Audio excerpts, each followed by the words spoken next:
Et ce matin, j'ai la grâce de faire le sermon. Et ce matin, on va aller dans le livre d'Apocalypse. Et pour les mots, on ne s'est pas entendu. Hein, c'est comme ça le Saint-Esprit travaille. Il a fait un excellent travail. On peut remercier Paul pour sa communion ce matin. Apocalypse chapitre 1. On va lire à partir du verset 10. Et puis, je vais introduire mon propos du jour. Ce matin, par la grâce de Dieu, on aura 7 baptêmes et une restauration. On peut applaudir le Seigneur. Vous voyez que quand on confesse nos péchés, quand l'Église se met à nu devant Dieu, le Seigneur répond gracieusement. Cette semaine, nous a répondu et merci frères et sœurs d'avoir été honnêtes, humbles et réels avec Dieu ce mercredi dernier. Et j'espère que tout le monde a pu confesser ses péchés. Apocalypse 1 du verset 10, on va lire ensemble. C'est le Seigneur qui va se révéler ici à Jean. Jean qui est prisonnier sur l'île de Patmos pour avoir annoncé l'évangile. Et en ce moment-là, la persécution contre l'Église est très dense sous l'empereur Domitien dans les années 93 après Jésus. Et Jean va être mis en prison pour avoir annoncé l'évangile et il est le dernier apôtre vivant. Et il a plus de 80 ans, tous les autres sont déjà morts. Et Jean est persécuté pour sa foi et l'Église est malmenée pour sa confession de Jésus. Et pendant qu'il est en prison, pendant qu'il est en train de réfléchir à son sort, le jour du Seigneur, c'est-à-dire le dimanche matin, regardons ce qui apparaît à Jean dans la prison. On va lire à partir du verset 10. Je fus saisi par l'Esprit au jour du Seigneur. Et le dimanche, le jour du Seigneur, nous devons tous être saisis par l'Esprit. Amen, frères et sœurs. Est-ce que tu as chanté par l'Esprit ce matin? Amen, frères et sœurs. Je fus saisi par l'Esprit le jour du Seigneur et j'entendis derrière moi une voix forte comme le son d'une trompette qui disait, ce que tu vois, écris-le dans un livre et envoie-le aux 7 églises, à Éphèse, à Smyrne, à Pergame, à Thyatire, à Sardes, à Philadelphie et à Laodicée. Je me retournai pour savoir quelle était la voix qui me parlait. Et après m'être retourné, je vis 7 chandeliers d'or. Au milieu des 7 chandeliers, quelqu'un qui ressemblait à un fils d'homme, vêtu d'une longue robe, ayant une couronne, une ceinture d'or sur sa poitrine. Sa tête et ses cheveux étaient blancs comme de la laine blanche, comme de la neige. Ses yeux étaient comme une flamme de feu. Et ses pieds étaient semblables à des lérins ardents, comme s'il avait été embrasé dans une fournaise. Et sa voix était comme le bruit de grandes eaux. Il avait dans sa main droite 7 étoiles, et de sa bouche sortait une épée aiguë à 2 tranchants, et son visage était comme le soleil lorsqu'il brille dans sa force. Quand je le vis, je tombais à ses pieds comme mort. Il posa sa main sur moi, sa main droite en disant, ne crains point, je suis le premier, le dernier, le vivant. J'étais mort, et voici je suis vivant au siècle des siècles. Je tiens les clés de la mort et du séjour des morts. Écris donc ce que tu as vu. Qui est et ce qui doit arriver ensuite? Le mystère des 7 étoiles que tu as vues dans ma main droite et des 7 chandeliers d'or. Les 7 étoiles sont les anges des 7 églises et les 7 chandeliers sont les 7 églises. Jésus lui fait une apparition glorieuse et mystérieuse dans la prison. Et vous savez, frères et sœurs, en général, nos moments difficiles sont des opportunités de rencontre avec la gloire de Dieu. On dit Amen. Il était en prison. Mais pour le Seigneur, comme les frères et sœurs l'ont déjà dit, ce n'est pas ta situation qui a un problème. C'est comment tu réagis dans la situation. Jean, le dimanche matin, il est prêt à aller au culte, même s'il est en prison. Et ce jour-là, le Seigneur ne le laisse pas seul, il lui apparaît d'une manière glorieuse. Et il a une lettre, en réalité 7 lettres, aux 7 églises de la province d'Asie. Et il cite le nom de ces églises, parce que Jésus connaît son église par son nom. Et il lui dit, prends ces lettres-ci, écris-les, et envoie-les à chaque église. Et ce matin, on n'a pas le temps de lire la lettre de Jésus à toutes les 7 églises. Mais le Saint-Esprit me met à cœur de me fixer sur une lettre qui non seulement va être adressée à l'église qu'on va lire tout à l'heure dans la Bible, mais cette lettre sera adressée à l'église d'Abidjan ce matin. On dit Amen. Si tu es dans l'église d'Abidjan, tu dis Amen. Et comme Jean, nous allons prendre nos calepins et nos bics et nous allons écrire ce que Jésus nous dit ce matin. Et nous allons tous décider de le mettre en pratique pour recevoir ces bénédictions. On dit Amen. Donc on va aller dans la lettre numéro 5. La lettre de Jésus à l'église de Sardes. Et ce matin, cette lettre s'adresse à l'église d'Abidjan. Apocalypse chapitre 3, le verset 1 jusqu'au verset 6. Voici le contenu de la lettre que Dieu t'envoie ce matin. Et nous sommes tous en prison dans le monde. Parce que ce monde n'est pas notre pays de destination, frères et sœurs. Donc nous sommes en prison ce matin et le Seigneur vient nous parler pour nous délivrer de nos chaînes. Amen. Écrit à l'ange de l'église de Sardes. Je suis dans Apocalypse chapitre 3 et on va lire le verset 1 au verset 6. Et mon message sera élaboré sur ces 6 versets. Écrit à l'ange de l'église de Sardes. Voici ce que dit celui qui a les 7 esprits de Dieu et les 7 étoiles. Qu'est-ce que Jésus nous dit ce matin? Je connais tes œuvres. Je sais que tu as la réputation d'être vivant alors que tu es mort. Sois vigilant et affermis ce qui te reste et qui est près de mourir. Car je n'ai pas trouvé tes œuvres parfaites devant mon Dieu. Rappelle-toi donc comment tu as reçu et entendu la parole. Garde-la et répands-toi. Si tu ne te réveilles pas, je viendrai comme un voleur. Et tu ne sauras pas à quelle heure je viendrai te surprendre. Cependant, tu as à Sardes, tu as dans l'église d'Abidjan, quelques hommes et quelques femmes qui n'ont pas souillé leurs vêtements. Ils marcheront avec moi en vêtements blancs parce qu'ils en sont dignes. Celui qui vaincra sera ainsi revêtu de vêtements blancs. Je n'effacerai point son nom du livre de vie et je confesserai son nom devant mon Père et devant ses anges. Que celui qui a des oreilles entende ce que l'Esprit dit aux églises. Amen. Jésus parle à Jean et lui adresse un courrier pour l'église de Sardes. Et vous savez, frères et sœurs, la Bible est un livre historique aussi. Donc cette église de Sardes est une église qui a bel et bien existé dans le pays actuel qu'on appelle la Turquie. Et à l'époque, il y avait une ville en Turquie qui n'était pas la Turquie, c'était sous l'Empire romain. Cette ville s'appelait Sardes et elle a bien existé. Les archéologues peuvent nous en faire beaucoup de traces aujourd'hui. Alors l'église dans la ville de Sardes, malheureusement, avait pris le caractère de la ville. Au lieu que l'église change la ville a changé l'église. Est-ce que la ville d'Abidjan est en train de changer l'église, frères et sœurs? Ou est-ce que l'église est en train de changer la ville d'Abidjan? On dit Amen. Sardes était la capitale d'un ancien empire, un ancien royaume qu'on appelait le royaume de la Lydie. De la Lydie comme le nom Lydie. Mais c'était un ancien royaume d'Asie mineure, plus tard conquis par l'Empire romain. Et cette ville a été fondée vers 1200 avant Jésus-Christ. Donc c'est une très très ancienne tradition, un pays, une civilisation avec beaucoup d'histoire dans le passé. Et cette ville était située au-dessus d'une montagne de 457 mètres de hauteur. Et il y avait une route étroite menant à la ville et tous les 3 côtés de la ville étaient barricadés par des hautes montagnes et des hauts sommets et la ville se sentait presque imprenable par l'ennemi.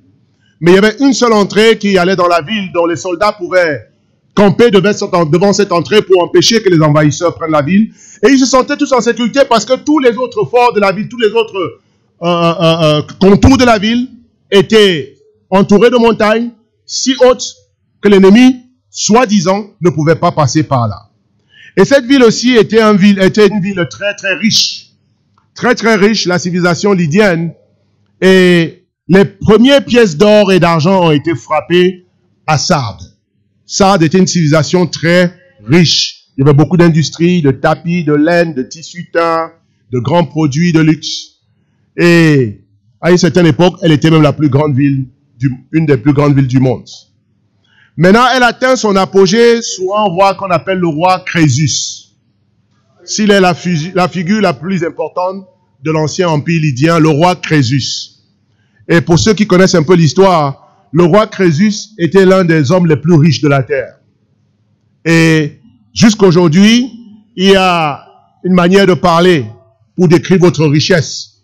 On dit aujourd'hui que tu es riche comme Crésus. Crésus était le roi de Sardes, il était vraiment riche. On dit Amen.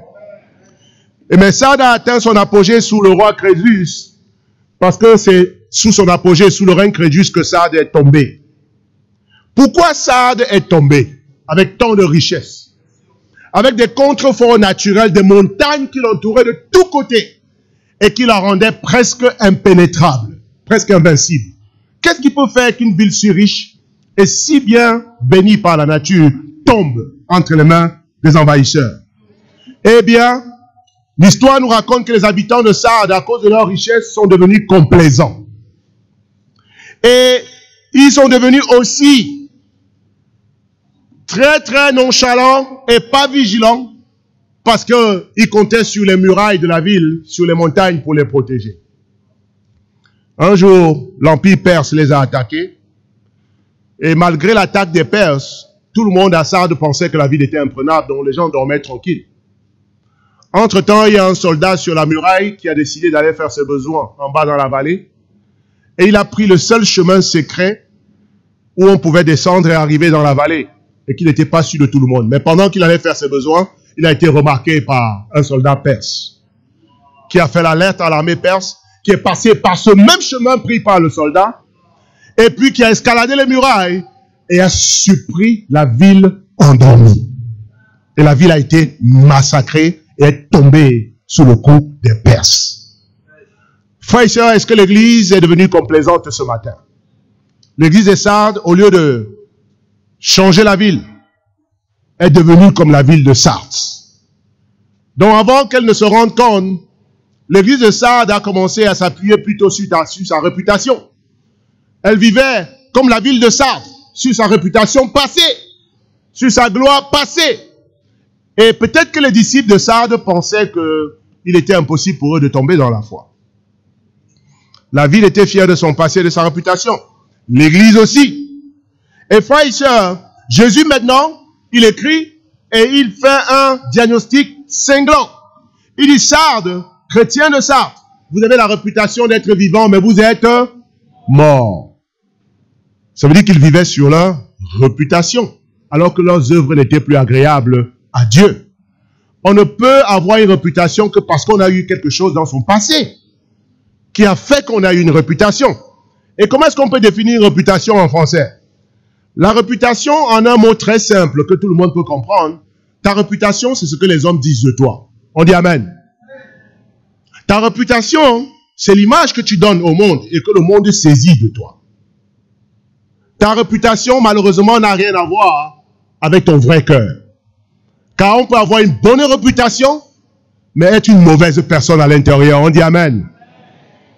La plupart des hommes et des femmes de ce monde font tout pour soigner leur réputation. Parce que les hommes et les femmes de ce monde sont intéressés par ce que le monde dit d'eux et pense d'eux. Donc on passe tout notre temps à soigner notre image pour avoir une bonne réputation dans la société.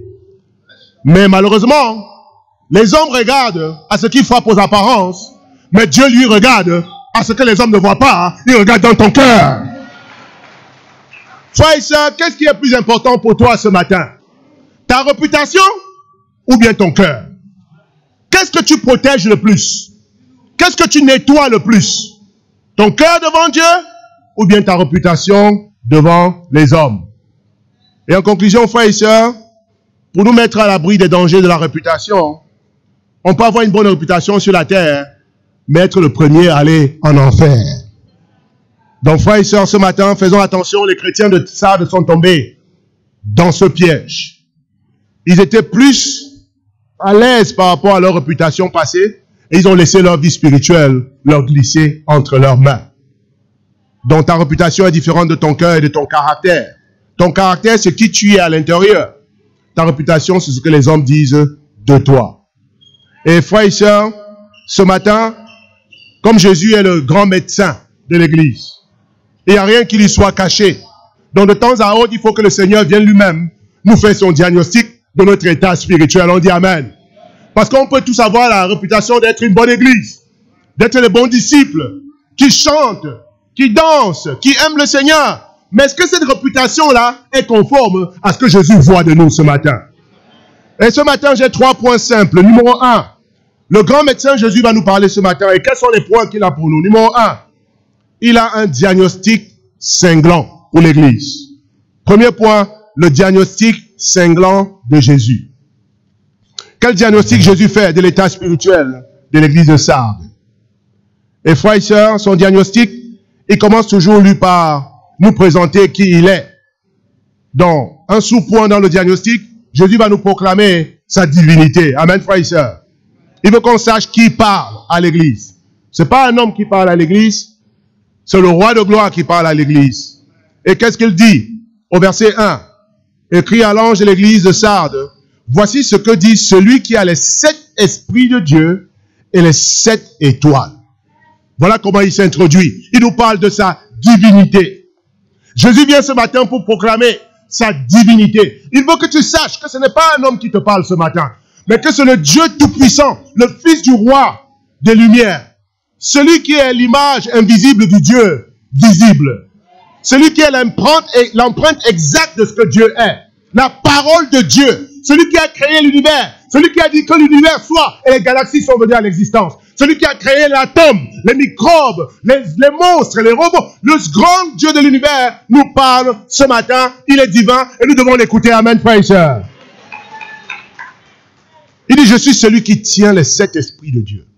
Est-ce que Dieu a 7 esprits? Non, le livre d'Apocalypse est un livre avec beaucoup de symboles et d'allégories. Et les chiffres ne sont pas des chiffres à prendre de façon littérale en général dans le livre d'Apocalypse. Quand le chiffre 7 est mis devant le Saint-Esprit ici, ça ne veut pas dire qu'il y a 7 Saint-Esprits. Ça veut dire simplement, le chiffre 7 dans la Bible est un chiffre qui parle de la plénitude, de ce qui est complet et parfait. Donc quand la Bible parle dans l'Apocalypse de 7 esprits de Dieu, il parle simplement de l'Esprit de Dieu qui est parfait et complet. On dit Amen. Et Jésus est celui qui envoie le Saint-Esprit. Eh bien, il a promis dans Jean 14 et dans Jean 16 avant de partir, je partirai mais je vous enverrai un autre consolateur. Qui envoie le Saint-Esprit diriger l'Église? C'est Jésus lui-même. Et bien sûr, il a le droit de tenir le Saint-Esprit dans la paume de sa main. On dit Amen, frères et sœurs. Celui qui tient le Saint-Esprit de Dieu vous parle ce matin. Est-ce que tu vas l'écouter, frères et sœurs? Ésaïe 11, verset 2 nous parle des 7 attributs du Saint-Esprit. Le Saint-Esprit est un esprit qui a la connaissance, qui a la sagesse, qui a l'intelligence, qui a la crainte de Dieu. Et ce matin, le Saint-Esprit nous parle dans cette salle. Amen, frères et sœurs. Et quand l'Église écoute le Saint-Esprit, l'Église sort de la zone de danger. Et Jésus, il est celui qui tient non seulement les 7 esprits, mais il est celui aussi qui tient les 7 étoiles dans sa main. Et les 7 étoiles ici représentent les dirigeants des églises qu'il va mentionner ici. Qu'est-ce que Jésus nous dit? Si vous vous soumettez à moi, vous trouverez en moi tout ce dont vous avez besoin pour accomplir ma mission dans ce monde. C'est moi qui vous parle, votre sauveur. Écoutez-moi. J'ai besoin que vous m'écoutiez ce matin parce que vos œuvres ne sont pas parfaites. Il nous proclame sa divinité. 2, il nous proclame son discernement. Qu'est-ce qu'il dit dans son discernement? Il dit, je connais tes œuvres. Alors, si Jésus voit tout, s'il a des yeux flamboyants comme des flammes de feu, il n'y a rien qui lui soit caché. Il te regarde individuellement ce matin, il dit à chacun de nous, je connais tes œuvres. Je sais ce que tu as fait cette semaine. Je sais comment tu as vécu.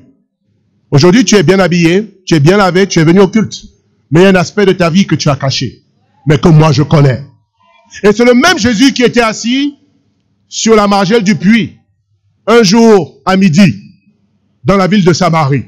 Quand il était sur la terre, il a toujours le regard de feu. Et pendant que ses disciples sont allés au marché chercher de la nourriture, il y a une femme qui est venue ce jour-là puiser de l'eau, mais pensait qu'elle allait simplement puiser de l'eau. Mais elle ne savait pas que ce jour, elle avait rendez-vous avec son Créateur.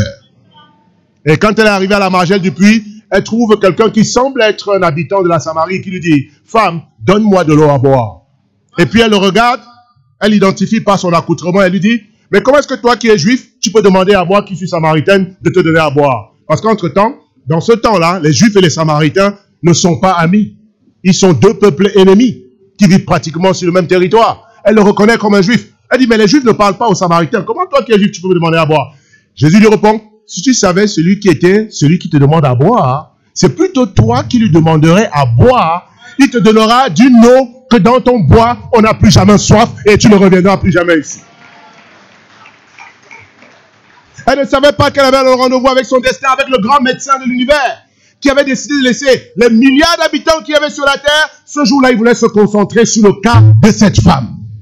Il ne vient pas quand il te parle, c'est pas pour te châtier, c'est pas pour te juger, c'est pas pour te détruire. Mais quand il vient te parler, le grand médecin de l'univers, c'est pour te guérir de ton mal que tu caches. On dit Amen. Et la femme dit, mais je vois que tu es prophète. Donne-moi de cette eau pour que je n'ai plus jamais à revenir ici, chercher de l'eau. Jésus lui dit, va chercher ton mari et reviens. Je vais te donner à boire de cette eau vive. Elle dit, je n'ai pas de mari. Il dit, je le sais très bien. Et celui avec qui tu vis maintenant n'est pas ton mari et tu as eu 5 maris dans ta vie jusqu'à maintenant. Qui est cet homme qui peut connaître ma vie comme ça dans les détails? Frère et sœur, ce matin, le grand médecin te parle avec discernement et dit, je connais tes œuvres. Est-ce que toi aussi, tu es venu puiser de l'eau ce matin? Est-ce que toi aussi, tu es venu à l'église avec un vase vide où tu es en train de prier pour que le Seigneur puisse remplir ton cœur, étancher ta soif, entendre tes prières et te délivrer de tes problèmes? Combien de personnes ne sont pas venues ici ce matin avec un vase vide? Nous tous, on cherche la guérison. On cherche que le Seigneur nous aide. On cherche la bénédiction. Toi aussi, tu es venu ce matin parce que tu veux de l'eau à boire. Mes frères et sœurs, un frère peut te donner 1000 francs pour rentrer à la maison. Une sœur peut te donner un numéro de téléphone pour avoir un contact, pour te donner un travail dans une société. Mais aucun homme ne peut étancher la vraie soif que tu ressens ce matin. Aucune somme d'argent, aucun contact humain, aucune richesse humaine, aucun roi sur la terre ne peut combler ton cœur ce matin. Et ce matin, celui que tu n'as pas attendu, il se présente à toi, il s'appelle le roi de l'univers et il veut te guérir ce matin. On dit Amen. Mais pour commencer ta guérison, il faut qu'il commence par un diagnostic. Parce que si tu ne sais pas de quoi tu souffres, tu ne peux pas avoir accès à la guérison non plus. On dit Amen. Il dit, je connais tes œuvres. Question, est-ce que toi aussi tu connais vraiment tes œuvres? Est-ce que tu agis comme si tu ne connaissais pas tes œuvres? Quelles sont les œuvres que tu as pratiquées ce mois, cette année? Avec quel homme parles-tu? Avec qui as-tu couché? Qui est celui qui te fait la cour en cachette, à l'école, au travail, dans les rues d'Abidjan? Qui sont ces personnes avec qui tu cohabites, mais que tu n'oses pas amener ici le dimanche? Frères et sœurs, on ne peut pas cacher à Jésus ce qui est dans les ténèbres, parce que ses yeux sont des flammes de feu. Il voit tout ce que tu ne dis pas. Je connais tes œuvres. Est-ce que tu as de la rancœur dans ton cœur ce matin? Est-ce que tu es plein d'amertume dans ton cœur ce matin? Est-ce que tu penses que c'est un homme, c'est un être humain qui est la cause de tous tes problèmes? Frère et sœur, est-ce qu'il y a des gens avec qui tu ne parles plus? Frère et sœur, est-ce que ce matin, il y a des blessures profondes cachées dans ton cœur? Est-ce qu'il y a l'orgueil dans ton cœur? Est-ce qu'il y a la jalousie dans ton cœur? Est-ce qu'il y a l'envie dans ton cœur? Est-ce qu'il y a la peur dans ton cœur? Est-ce qu'il y a les doutes dans ton cœur? Est-ce que quand tu te couches, tu n'arrives plus à dormir ce soir, frère et sœur? Et vous savez, on souffre tous d'une maladie quelconque, spirituellement. Mais le matin, quand on sort, on maquille tous nos problèmes. On met nos mèches, nous voyons nos meilleurs habits, on se maquille, on sourit, on sort, et tout le monde, quand on te pose la question dans la rue, comment tu vas? Quelle est la première réponse que tu as donnée ce matin au frère et sœur qui t'a abordé? Comment tu vas, ma sœur? Je vais bien. Tu peux dire ça aux hommes, mais à Jésus, ça ne passera pas ce matin, parce que tu ne vas pas bien. Amen, frère et sœur. Tu ne vas pas bien. Quand on va bien, on ne va pas à l'hôpital. Quand on va bien, on ne va pas à l'hôpital. Te voilà au CHU de Treichville. Et puis quand ton tour arrive pour rencontrer le médecin, il te demande comment tu vas. Tu dis ça va bien. Ça ne veut pas, ça ne veut rien dire. On ne va pas à l'hôpital pour dire au médecin ça va pas bien. Ça va bien. On va à l'hôpital pour dire au médecin ça ne va pas bien. Tu dis Amen. Et si on a le courage de dire au médecin humain ça ne va pas, soigne-moi. Pourquoi avec Jésus fais-tu semblant que tout va bien? Pourquoi caches-tu ta maladie aux autres membres de l'église? Pourquoi veux-tu faire semblant qu'il n'y a pas de soucis quand il y a des soucis? Que tu n'es pas malade quand tu es malade et contagieux? Comment peux-tu demander, mon frère et soeur, de prier pour toi si tu ne dis pas de quoi tu souffres? On va prier pour toi, pourquoi? Frère et soeur, ce matin, c'est l'heure d'avoir une page blanche dans ta vie spirituelle avant la fin de l'année 2021. Tu dis Amen. Il vient pour proclamer sa divinité. Il vient pour proclamer son discernement. Et il vient pour te dire son diagnostic. Je connais ton activité. Je sais que tu as la réputation d'être vivant. Alors que tu es mort. Consultation 17 000, tu viens de voir un expert. Le professeur dit, tu es bien habillé, tu es bien joli, tout paraît bien, tu as un grand sourire. Mais ça, c'est seulement une réputation. Attends, je vais ausculter ton cœur. Ton pouls ne bat pas bien. On dirait qu'il y a quelque chose qui ne va pas à l'intérieur. Tu as bien la réputation d'être vivant. En famille, dans ta discussion biblique, tout le monde te voit comme bien. Mais tu es mort à l'intérieur. Si le médecin t'avait dit ça à l'hôpital, tu n'es pas alarmé? Souvent, on lit le diagnostic du plus grand médecin de l'univers et on n'est pas alarmé. Mais on est alarmé par les fiches que les quelques médecins du monde nous donnent dans les hôpitaux. Et quand tu sors de là, tu dis, quelle est ma température? 40 degrés. Hein? Moi, j'ai 40 degrés de fièvre. Ça veut dire quoi, docteur? Regarde, c'est pas fini. Regarde ton taux de sang. Regarde ton taux de machin. Tes globules blancs sont descendus. Déjà, tu trembles. Tu ne souris plus. Tu ne manges plus. Parce que tant qu'on ne règle pas ce papier, ce qu'on a bu, tu ne peux pas te sentir en sécurité. Pourquoi est-ce que quand Jésus te fait son diagnostic, tu négliges ça? Quand Jésus te dit, il y a l'immoralité sexuelle dans ta vie, il y a la convoitise dans ta vie, il y a l'orgueil dans ta vie, il y a l'égoïsme dans ta vie, c'est en train de te tuer. Tu es paresseux. Tu n'aimes pas les gens. Tu ne partages pas. Tu n'évangélises pas. Tu ne lis pas ta Bible. Tu ne pries pas. Tu ne veux pas aller en mission. Tu ne donnes pas généreusement à Dieu. Tu ne fais pas ceci. Tu ne fais pas cela. Et nous, on est capable de prendre le diagnostic de Jésus et de mettre ça sous notre oreiller et de dormir en paix. Chaque fois que tu lis la Bible, Jésus te fait ton diagnostic. Pourquoi n'es-tu pas alarmé quand le Seigneur te dit ce que tu dois changer, frère et sœur? Le médecin peut te donner des comprimés, mais les comprimés ne peuvent pas changer ta vie. Ils peuvent guérir ton corps physique, mais seul Jésus peut guérir ton âme ce matin. On dit Amen, frère et sœur. De quoi tu souffres ce matin? Les apparences sont trompeuses. Vous voyez les fleurs qu'on met sur une table? Les jours des fêtes, les jours où on a des réceptions extraordinaires à la maison, on reçoit des gens qu'on aime bien. On met des pots de fleurs sur la table. Les fleurs sont bien jolies en apparence, avec des couleurs incroyables. Les roses sont roses. Et puis, il y a plein d'autres fleurs jaunes et tout. Quand vous regardez, vous êtes impressionné par la couleur des fleurs. Mais ces fleurs sont mortes. Parce qu'elles ont été coupées des tiges. En apparence, elles sont belles. Mais en réalité, elles sont déjà mortes. Amen, frère et sœur. Un peu comme les animaux qu'on voit dans les musées. On regarde dans les musées, on dit, oh, c'est un dinosaure. Oh, c'est un phacochère. Oui, mais dans l'apparence, ils sont tous jolis. Mais en fait, c'est des animaux morts. Est-ce que toi, tu es devenu une pièce de musée en tant que disciple?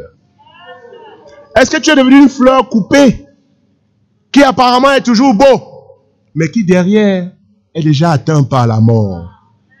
Le péché que tu caches est le péché qui va te tuer. Ce matin, ouvre ton cœur. Parce que contrairement aux médecins humains qui ne peuvent pas soigner certaines conditions, le médecin a ses limites. Quand il voit ta pathologie atteindre un certain niveau, il est obligé de t'annoncer que ton cas est incurable. Mais le médecin dont je te parle ce matin ne connaît pas de maladie plus grande que lui.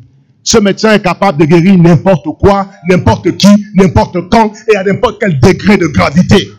Tout ce qu'il te demande, c'est sois honnête, sois réel, sois comme la femme samaritaine dit, j'ai eu 5 maris cette semaine. J'étais avec 5 hommes, mais ce ne sont pas mes maris. Il veut que tu dises toi-même la vérité. Parce que lui, c'est déjà la vérité. Mais il veut savoir, est-ce que tu veux être guéri? Le diagnostic est cinglant. Et chacun de nous doit regarder son cœur ce matin. Est-ce que quand on a fait les confessions mercredi dernier, tu as fui le culte de mi-semaine? Parce que tu savais qu'on allait confesser les péchés. Tu savais qu'on allait confesser les péchés. Et comme par hasard, ce mercredi soir-là, tu étais occupé. Il y avait un rendez-vous important quelque part. Au travail, on t'a donné plus de boulot, plus d'heures supplémentaires. Une tante t'a appelé pour une question d'urgence au village.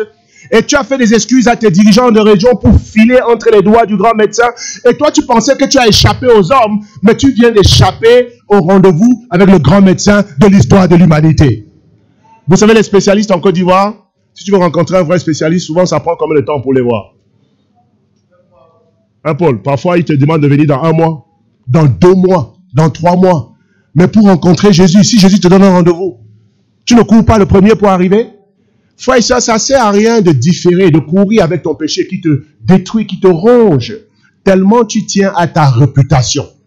Tu ne veux pas que nous on sache ce que tu as fait parce que tu penses que nous on te voit et on t'aime comme tu te présentes. Frère et soeur, le royaume est le seul endroit où quand tu confesses tes péchés, on t'aime plus. On peut applaudir les frères et sœurs. Dans le monde, quand tu confesses tes péchés, on dit « Hi !» Alors que les gens là, eux-mêmes, ils ont fait pire que toi. Hein?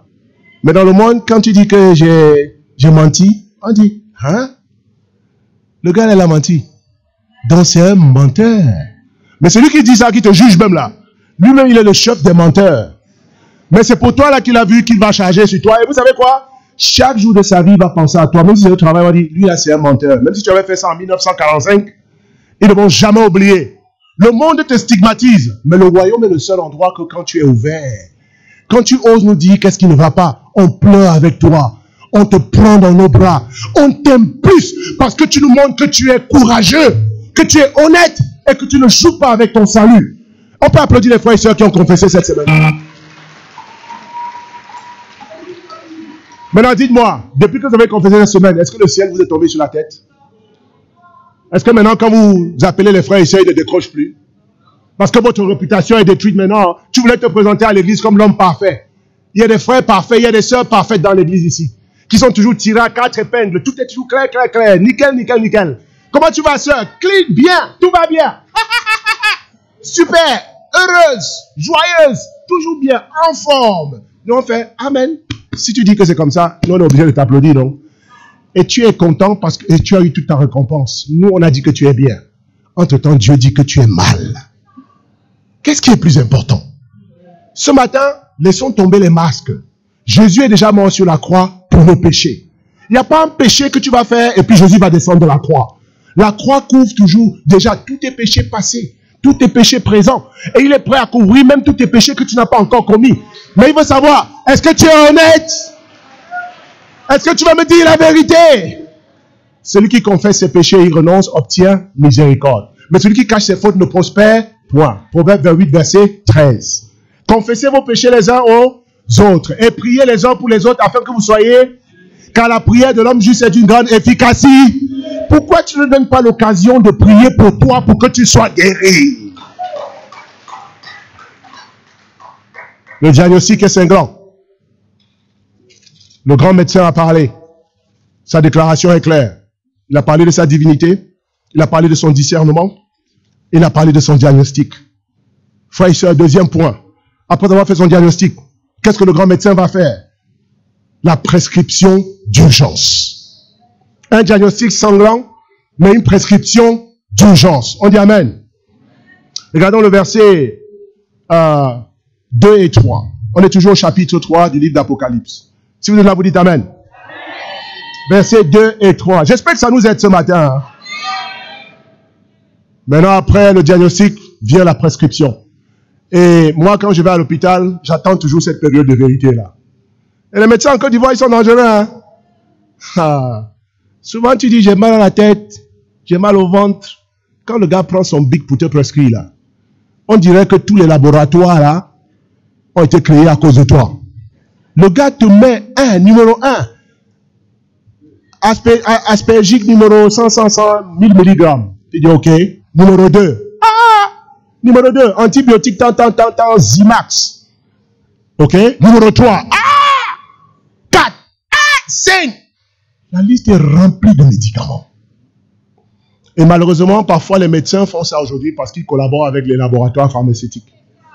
Donc ils nous traitent souvent comme des cobayes. Et lui, le plus important, c'est de prescrire pour faire beaucoup de primes. Mais Jésus ne te fait jamais de prescription supplémentaire pour avoir ton argent.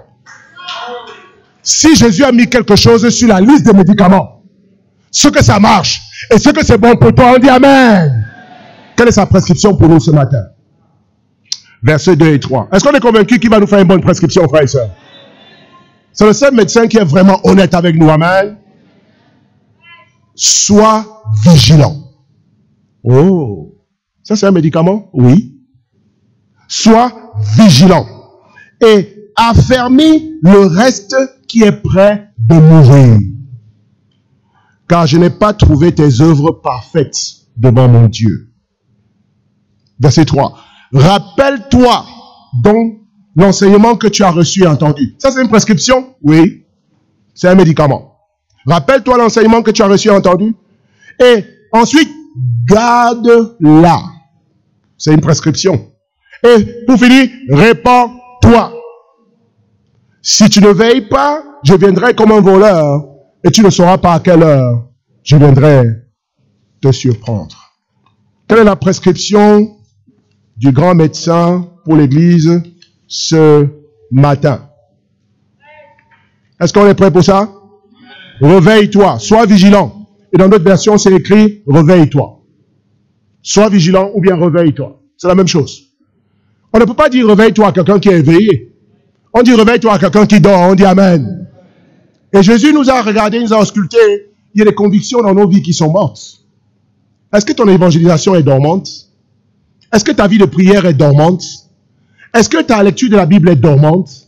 Est-ce que tu n'as pas porté du fruit depuis un certain temps? Qu'importe l'aspect de ta vie où tu es tombé dans le coma spirituel, Jésus te regarde et te dit, réveille-toi. Tu as eu un passé glorieux. Arrête de vivre sur tes acquis du passé. Tu étais connu comme la sœur qui priait le plus dans l'église. Mais ça, c'est avant. Et tes prières d'avant ne vont pas occasionner tes miracles d'aujourd'hui. C'est comme quelqu'un qui a mangé hier et qui dit, ah, j'ai eu un bon repas il y a 5 jours. Et puis quoi? Aujourd'hui, tu as faim. Le souvenir du repas que tu as eu il y a 5 jours, est-ce que ça va te rassasier aujourd'hui? Vous avez déjà vu quelqu'un manger les souvenirs? Frère et soeur, qu'est-ce que tu vas manger à midi? Les souvenirs. Quel souvenir? Ce que j'ai mangé lundi là. Ah, tcha. C'était bon, mais ça c'était lundi. On ne peut pas manger ça aujourd'hui. Mais certains chrétiens, vous vivez sur votre réputation du début de l'année.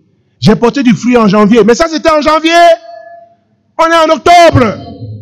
Frère et soeur, j'avais des méditations puissantes en février. Hein. Ça c'était en février. La question, ce n'est pas les méditations que tu avais en février. La question, c'est quelle méditation tu as aujourd'hui. Est-ce que tu as prié ce matin? Est-ce que tu as lu ta Bible ce matin? Est-ce que tu es un bon disciple aujourd'hui? Pas nous les anciens, là, on est des dinosaures. Hein. Vraiment, nous là, nous on a commencé les églises en Afrique. Hein. C'est pas combien d'églises tu as commencé avant. C'est les églises que tu commences aujourd'hui. Frère et sœur, réveille-toi. Toi qui dors. Et puis numéro 2, remets-toi au travail. Quand on se réveille, c'est pour faire quelque chose. On n'a jamais vu un gars qui dort, qui travaille. Quand on dort, on est comme mort. C'est le repos, c'est la cessation de toute activité. Le sommeil. Mais quand on ouvre les yeux le matin, qu'est-ce qu'on fait? La première chose qu'on fait quand on ouvre les yeux le matin, on se lève quand même de son lit, non? Ça, il faut faire des efforts pour se lever ou bien? On ne va pas au travail en restant couché, non? On se lève, on va dans sa douche, on prend sa douche, on se rase, tout ça c'est le travail, hein? On se brosse les dents. Et ce matin, je ne sais pas qu'est-ce que j'ai mangé hier, ça m'a fait mal au ventre, j'avais une diarrhée. Mais j'avais faim quand même le matin malgré ma diarrhée. Hein. Je suis sorti de chez moi avec ma clé pour aller prendre ma voiture, pour m'aller m'acheter du pain. Quand je sors, le gardien de notre immeuble, il est en train de laver ma voiture. Il a mis du savon partout. Je lui ai rien demandé. J'ai dit, quand j'ai envie qu'on lave ma voiture, on ne lave pas. Maintenant là, j'ai mal au ventre, je vais aller acheter mon pain avant d'aller au culte. C'est là qu'il y a tout le savon sur ma voiture. Vous savez ce qu'il lui me dit? Il dit, hé papa, toi on te voit courir tous les matins ici, tu es fort, tu peux aller à pied. Je vous assure que j'ai failli le gifler. Si je n'étais pas pasteur. J'ai dit quoi? Je parle de ma voiture, tu me donnes des leçons sur comment il faut marcher. Il dit, papa, toi tu es fort. Tous les matins on te voit ici, tu cours, tu peux courir jusqu'à l'acheter ton pain. Il ne sait pas ce qui se... J'ai dit, Seigneur, je reste humble, je vais prêcher ce matin. Mais vous savez, j'ai marché pour aller acheter mon pain et j'étais tenté de revenir lui dire, toi, si tu touches encore ma voiture. Mais en cours de route, le Seigneur m'a montré, non, tu as besoin de bouger ton corps. Marche un peu, même malgré la diarrhée, ça va t'aider. J'ai acheté mon pain, je suis revenu avec ma boîte de sardines, demandé à ma femme. Il dit, chérie, je suis reconnaissant, le gardien a dit que je ne conduis pas aujourd'hui, à Dieu soit la gloire. Est-ce que vous savez que quand Dieu vous aide, souvent il vous met des anges comme ça pour vous aider? Mais vous voyez les hommes. Mais souvent, Dieu vous parle par quelqu'un d'insignifiant. Ou bien, diagnostic, ce matin, il te fait une prescription. Réveille-toi et mets-toi au travail. Réveille-toi, mais fais quelque chose. Qu'est-ce qu'il dit? Affermis. Il y a 4 choses qu'il dit ici. Après que tu te réveilles, affermis ce qui te reste. Comment on affermit quelque chose? Le verbe affermi en français veut dire regaillardit, revivifie, donne vie à ce, fortifie le peu que tu as. Donc, frère et soeur, les convictions qui ne sont pas encore mortes chez toi là, rends-les plus fortes. Nourris-les pour aller chercher d'autres nouvelles convictions. Mais si tu perds tout, tu ne pourras pas réparer ta maison. Fortifie ce que tu as. Ne laisse pas ton amour pour les pauvres mourir. Ne laisse pas ton amour pour les perdus mourir. Il y a encore une étincelle de vie dans toi. Voilà pourquoi Jésus te parle.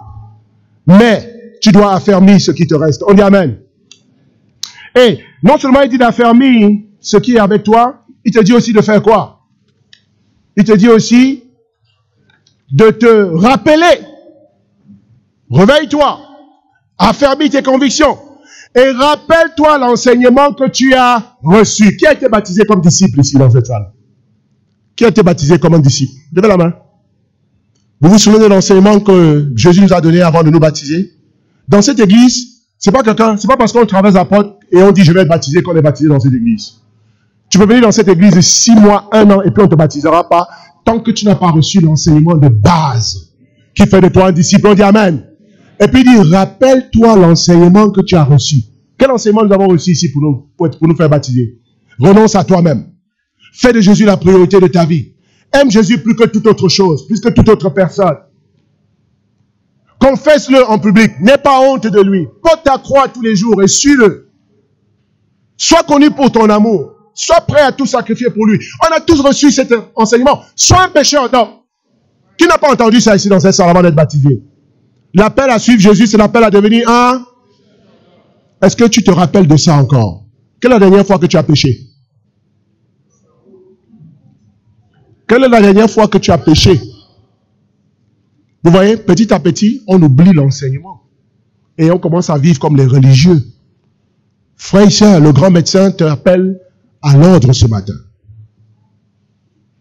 Souviens-toi de ta nouvelle mission. Tu es un pécheur d'homme. On dit Amen. Et par la grâce de Dieu, l'année prochaine, on envoie une équipe missionnaire au Maroc, à Casablanca. Est-ce que tu sais que Jésus peut t'appeler? Parce qu'il n'appelle pas n'importe qui. Il appelle ceux qui sont sauvés, ceux qui sont ses disciples. Parce que ses disciples sont supposés être ses esclaves et ses soldats. Quand il a besoin d'envoyer les gens, est-ce qu'il a besoin de demander ta permission? Frère et sœur, est-ce que tu te rappelles de l'enseignement? Donne généreusement. Ne vole jamais Dieu. On a tous reçu l'enseignement. Et ce matin, on va se rappeler. Non seulement, frère et sœur, on va se réveiller, on va affermir ce qui reste numéro 2. On va faire quoi? On va se rappeler numéro 3. Ce qu'on a reçu comme enseignement. Sortir de l'eau du baptême en courant. Est-ce que tu es en train de courir toujours, jeune chrétien? Certains, vous avez été tellement fructueux. Je veux qu'on applaudisse les jeunes chrétiens qui ont porté beaucoup de fruits dans cette salle. Mais maintenant que tu prends de l'âge, est-ce que tu as arrêté d'être fructueux? Tu as commencé par les fruits. Il faut continuer par beaucoup de fruits encore. Amen, frère et sœur. Et puis après, il dit, numéro 3, garde. Donc non seulement tu dois te réveiller, affermir, te rappeler, mais quand tu te rappelles, garde tout ce dont tu te rappelles pour que le diable ne te les vole pas. Amen, frère et sœur. Tes convictions contre l'immoralité sexuelle, garde-les. Garde-les. Certains dans cette salle, vous n'avez pas de conviction contre l'immoralité sexuelle. Vous êtes tellement tentés et vous êtes en train de vous apprêter à commettre l'irréparable. Ça se voit dans vos yeux au moment où je vous parle. Certains, vous êtes là, si je ne couche pas avec lui, comment il va me marier? Donc malgré tout, le médecin dit ici, tu es en train de faire tes plans. Ok? On verra bien. Qui est plus malin dans cette salle? Frères et sœurs, soyons sincères avec Dieu. Garde tes convictions. Ça ne sert à rien de faire des photos sur Facebook tout le temps. Parce que ça, c'est le monde des apparences aujourd'hui.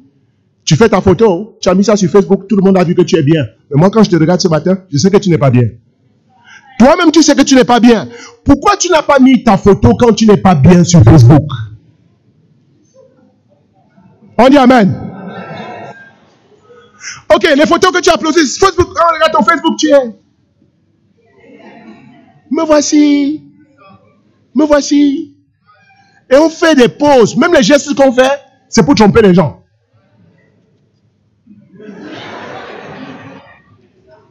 Et quelqu'un qui ne te connaît pas, le gars se met ta photo et dit non, le gars il est bon, le gars il est bon, il est bon. Il est bon comment? Mais regarde comment il est tenu.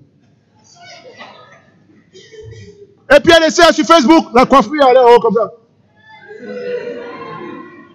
Quand on regarde aussi ça, on dit non, la go elle se tient, elle est en forme. Alors que tu n'as pas 100 francs pour manger gaba là où tu es assis. Tu n'as pas 100 francs. C'est ça la vérité, tu n'as pas 100 francs pour manger gaba. Mais tu nous as déjà menti sur Facebook. Nous, on a regardé ce que tu voulais qu'on voit. On a vu la chaussure, on ne sait pas si c'est la chaussure de la cousine. Ok? On a vu les mèches, on a vu les vernis, on a vu les frères, ta cravate descend jusqu'au sol. Et puis, on a vu ton sourire aussi, on ne sait pas si c'est un sourire fabriqué ou bien si c'est un vrai. Mais dans tous les cas, tu nous as déjà montré quelque chose. Nous, on sait que tu es bien. Te voilà aujourd'hui, tu n'as pas 100 francs pour manger galba. À qui la faute?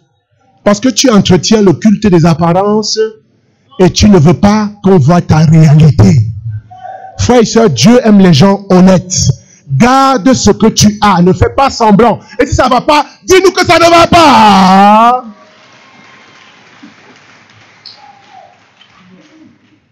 Il y a des frères et sœurs qui me touchent dans cette salle par leur honnêteté. Il y en a au campus, le mercredi. Quand ils viennent me parler, je suis impressionné. Et ils pensent que je suis fâché. Je ne suis pas fâché quand tu viens me dire honnêtement ce qui se passe. Il y a des frères qui m'envoient des choses, honnêtement, sincèrement, sans rien cacher. Mais ils oublient que pour moi, ils sont des super-héros spirituels.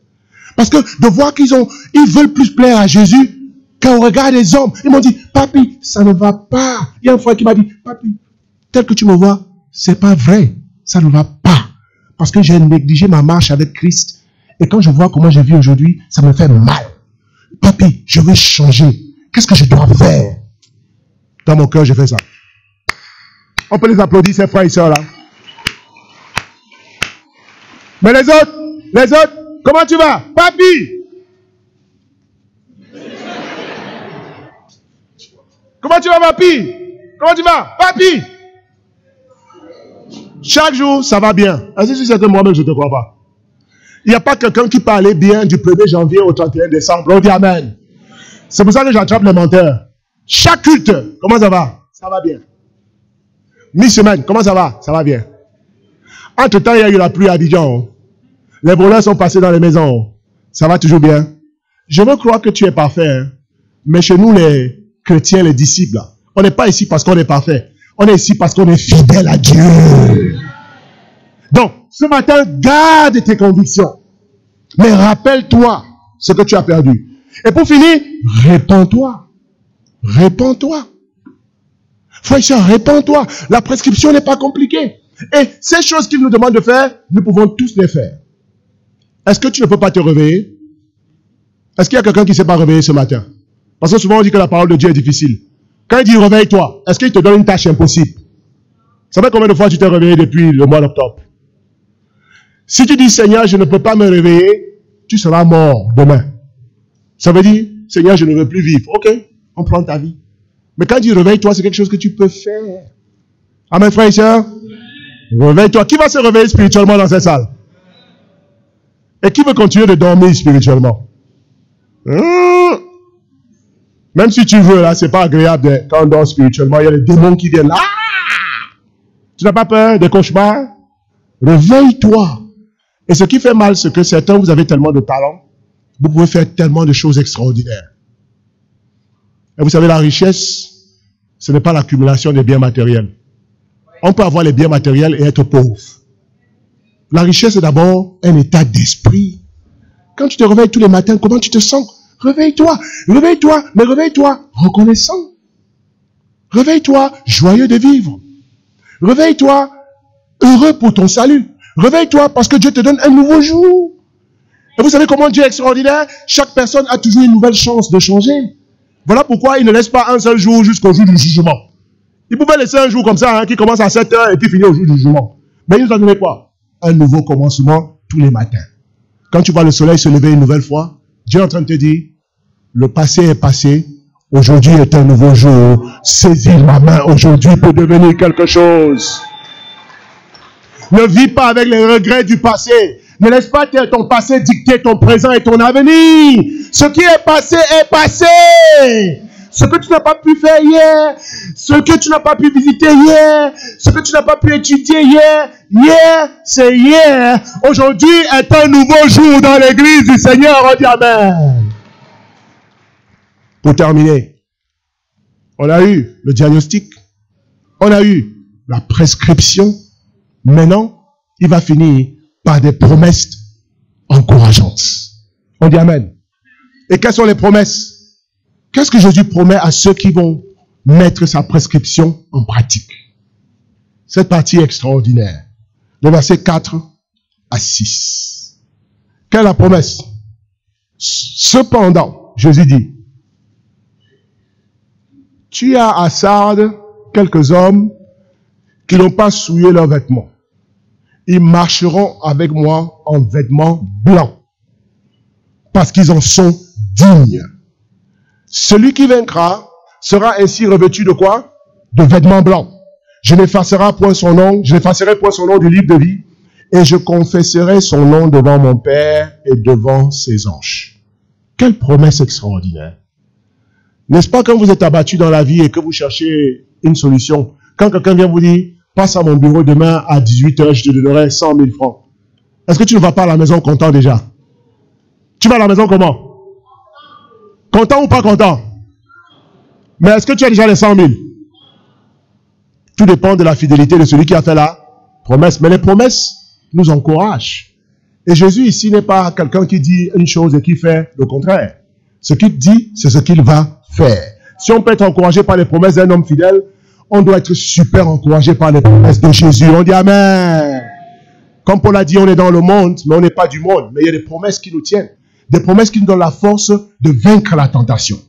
Quelle est cette promesse? Quelles sont ces promesses que le grand médecin donne à l'église ce matin? Numéro 1, il parle à ceux qui sont restés fidèles et qui ont continué de porter du fruit malgré l'endormissement d'autres frères et sœurs dans les discussions bibliques. Qu'est-ce qu'il leur dit? Il y a quelques-uns ici dans cette église qui n'ont pas souillé leurs vêtements. Ça, j'ai vu ça. Il y a des disciples qui sont restés fidèles, qui donnent, qui portent du fruit, mois après mois. Ils ne se sont pas arrêtés. Et eux, ils marcheront avec moi en vêtements blancs. Et frères et sœurs, les vêtements blancs, à l'époque romaine, pour que vous compreniez la signification de ce symbole-là, c'était des vêtements qu'on portait lors des fêtes et des périodes de célébration. C'était un symbole de pureté, de victoire et de fête. Quelle promesse pour les membres de l'église. Jésus dit, si tu es resté fidèle et que tu as continué de me servir avec conviction, tu vas marcher avec moi dans mon cortège de victoire. On dit Amen. Il y a celui qui vaincra. Je lui donnerai aussi des vêtements blancs. Ça veut dire, la promesse n'est pas seulement pour ceux qui sont restés fidèles, mais pour ceux qui vont se repentir aussi. Parce qu'il faut que tout le monde soit en blanc au jour de sa venue. On dit Amen. Et puis il dit, je n'effacerai pas son nom du livre de vie. Frères et sœurs, est-ce que vous savez que on peut avoir le nom dans le livre de vie au baptême? Et puis, avant ta mort, avoir ton nom enlevé du livre de vie. Pour certains, le plus important, c'est de commencer la course. Mais commencer la course ne garantit pas que tu vas franchir la ligne d'arrivée. Quand on fait une course, c'est pas pour commencer, c'est pour franchir la ligne d'arrivée. Est-ce que tu as toujours l'ambition d'aller au ciel le dernier jour? Est-ce que tu vas tenir bon jusqu'à la fin? Je dis, ceux qui tiendront bon, leurs noms resteront dans le livre de vie. Et frères et sœurs, le livre de l'agneau, dans le livre d'Apocalypse, est toujours ouvert. Les nouveaux noms vont être inscrits aujourd'hui. On a 8 personnes aujourd'hui qui vont marquer leur nom à nouveau dans le livre de vie. On dit Amen. 7 baptêmes, une restauration. Mais toi, ton nom est déjà dans le livre de vie si tu es un disciple. Mais le diable est en train de vouloir effacer ton nom du livre de vie. Jésus te fait la promesse ce matin que si tu suis sa prescription, non seulement ton vêtement ne sera pas souillé, mais ton nom restera dans le livre de vie. Et puis finit en disant que celui qui a des oreilles pour entendre ce matin, le grand médecin a parlé. Tu es rentré ici avec une réputation. Ton cœur était caché. Mais maintenant, il vient de t'exposer ton cœur à travers son diagnostic. Et il t'a fait une prescription. Et maintenant, il t'a fait des promesses aussi. Et je crois qu'il est le plus grand médecin, le plus encourageant des médecins qu'on ait jamais rencontrés. Et que tout le monde doit se lever ici en prenant la décision radicale de faire ce que le Seigneur a prescrit. Amen. Donc, frères et sœurs, allons-y. C'est le moment du renouveau. C'est le moment de se réveiller spirituellement. C'est le moment d'entamer la fin de l'année plus fort qu'on a commencé le début de l'année. Et à Dieu soit rendu toute la gloire. Amen.